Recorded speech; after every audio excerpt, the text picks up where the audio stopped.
God, help me to understand where I'm at right now.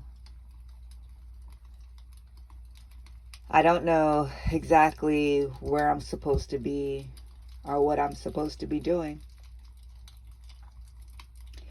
I don't understand how I feel like you pulled me out of religion and tradition. You placed me firmly into the things that cater to the flesh. You exposed me to the things of this world. I fought so hard against it, and I understood at the time that you didn't want me in prison to my own rule, that you didn't want me bound by law, but you wanted me free. But now that I feel the shift, that season is over,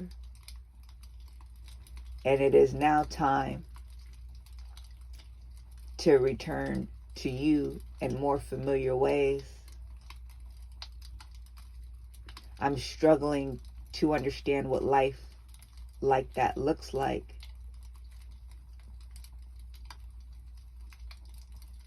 Can you help me? Jennifer, what I desired to accomplish in you and through you has been done. There is no need for you to stay in that place. One of the problems that you have is you still fail to move with me. You fear that you will not be able to remain where I place you, that you'll give up, that you'll quit, and you have commitment issues. I understand that. But this prevents you from moving with me. That was a season. What was that season meant to produce, Jennifer? It was meant so that you can withstand the world, so that you can be in the midst of the world. You see, I sat with the prostitutes and the tax collectors, with Jennifer. The disciple that I loved reclined on me. I oftentimes was at dinner amongst the lost, amongst the fallen, all that were around me, that listened to me, were not interested, Jennifer, in following me. They were simply present. I was amongst them, Jennifer. I was one of them. I lowered myself to human form. I became one that was of flesh for them, for you.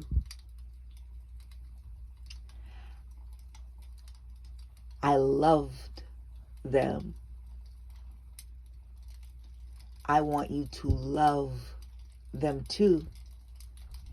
God so loved not only the saved, not only the righteous, but God so loved the world. How can you love them if you can't even be in their presence? If you can't see them in their attire without judgment, without looking down on them? How can you love them genuinely when you can't even stand to be in their presence as they listen to their music, as they speak their language, as foul as it may be, as they engage in their activities?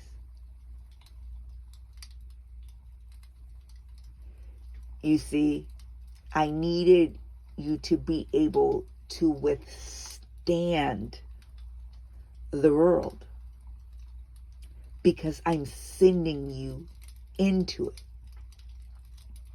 Are there lost souls in church? Yes. But the fact that they're there means something. But there are some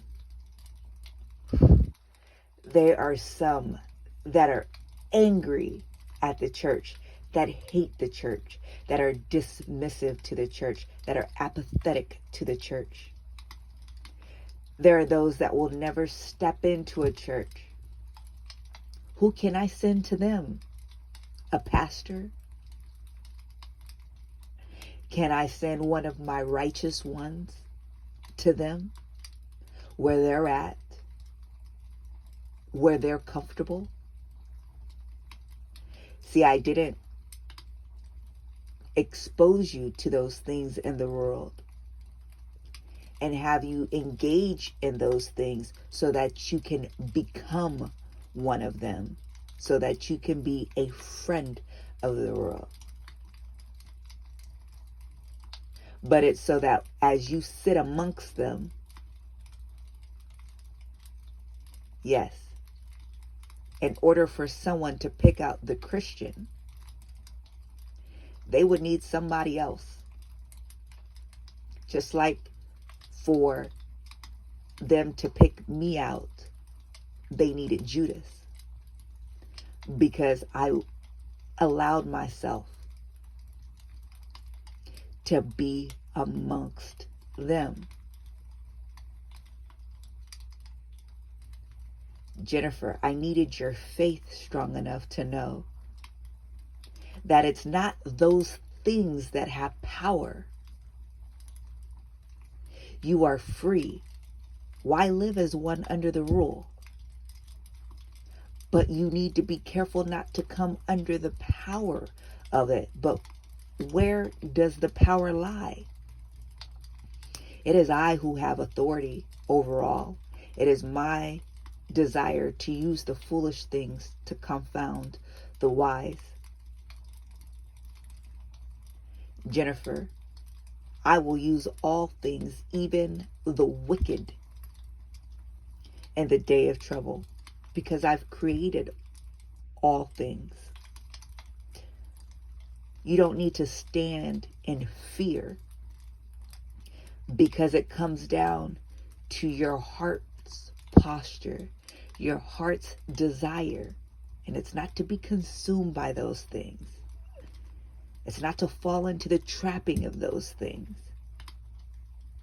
It's not to get lost in those things.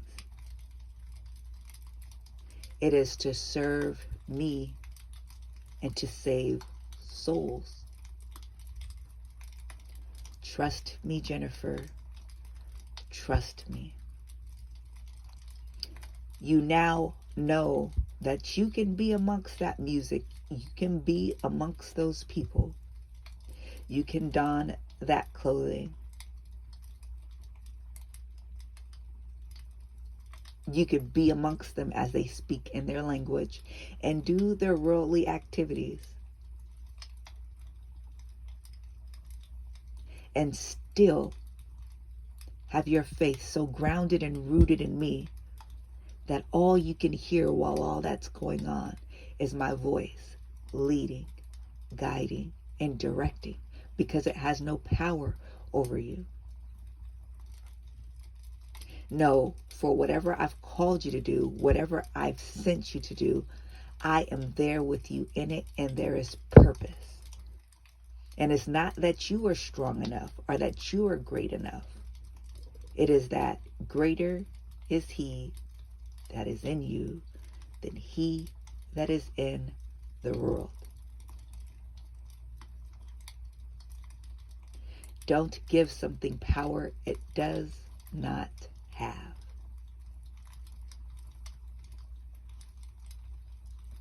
Trust me. I got you.